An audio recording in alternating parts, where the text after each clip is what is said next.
ಹಾಸನದಲ್ಲಿ ನಾಳೆ ಕಾಂಗ್ರೆಸ್ ಬೃಹತ್ ಸಮಾವೇಶವನ್ನು ಹಮ್ಮಿಕೊಂಡಿದೆ.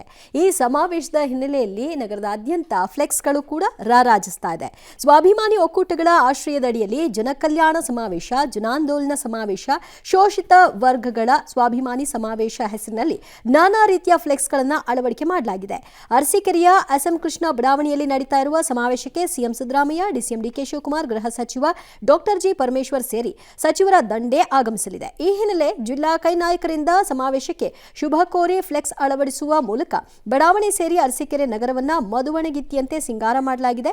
ಇನ್ನು ಈ ಸಮಾವೇಶದಲ್ಲಿ 2 ಲಕ್ಷಕ್ಕೂ ಹೆಚ್ಚು ಜನ ಸೇರುವ ನಿರೀಕ್ಷೆಯಲ್ಲಿ ಕೈ ನಾಯಕರು ತಯಾರಿಯನ್ನು ನಡೆಸಿಕೊಂಡಿದ್ದಾರೆ.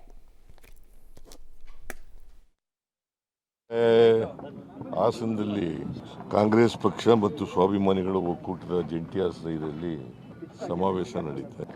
ಅದು ಬಹುಶಃ ಹೆಚ್ಚಾಗಿ ಸ್ವಾಭಿಮಾನಿಗಳ ಒಕ್ಕೂಟದವರು ಜನ ಕರ್ಕೊಬರ್ತಕ್ಕಂಥ ಕೆಲಸವನ್ನು ಮಾಡ್ತಾರೆ. ಕಾರ್ಯಕ್ರಮದ ಹೆಸರು ಬದಲಾವಣೆ ಆಗಿದೆ. ಹೆಸರೇನಿಲ್ಲ, ಮೊದಲಿಂದ ಹಂಗೆ ಇದೆಯಲ್ಲ. ಸ್ವಾಭಿಮಾನಿ ಸಮಾವೇಶ ಇಲ್ಲ. ಕಾಂಗ್ರೆಸ್ ಪಕ್ಷನೂ ಕೂಡ ಸೇರ್ಕೆ ಮಾಡ್ತಾ ಇರೋದ್ರಿಂದ ಇದು ಜಂಟಿ ಆಶ್ರಯದಲ್ಲಿ ನಡೀತಾ ಇದೆ. ಅದಕ್ಕೆಲ್ಲ ನಾವು ತಲೆ ಕೆಡಿಸ್ಕೊಳ್ಳಲ್ಲ. ಮಾಡಲಿ, ಅವರಿಗೆ ಮಾಡಿ ಜಿಲ್ಲೆ ಅಭಿವೃದ್ಧಿ ಮಾಡಲಿ. ನಾವೇನಾದ್ರ ಬಗ್ಗೆ ಗಾಬರಿ ಆಗಬೇಕಾದಂಥ ಸನ್ನಿವೇಶ ಏನಿಲ್ಲ. ಮುಗಿಸೋದು ದೇವರಿಗೆ ಸಂಬಂಧಪಟ್ಟಿದೆ.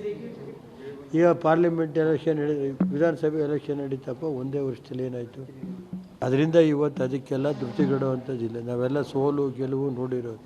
ನಮ್ಗೆ ಇವತ್ತು ಜಿಲ್ಲೆದು 2-3 ಕೆಲಸ ಪೆಂಡಿಂಗ್ ಇತ್ತು. ಹಾಸನದ ರಿಂಗ್ ರೋಡ್ ಇತ್ತು. ನಿನ್ನೆ ಗಡ್ಕರಿಯನ್ನು ಭೇಟಿ ಮಾಡಿ ಆ ರಿಂಗ್ ರೋಡನ್ನು ಅನುಮತಿ ಕೊಡೋದಕ್ಕೆ ಒಪ್ಪಿ ಆದೇಶನ ದೇವೇಗೌಡರು ನಾನು ಹೋಗಿ ಅದನ್ನು ಕ್ಲಿಯರ್ ಮಾಡಿಸ್ಕೊಟ್ಟಿದ್ದಾರೆ. ಮತ್ತು ರೈಲ್ವೇದೊಂದು 5-6 ಪ್ರಾಜೆಕ್ಟ್ ಇತ್ತು.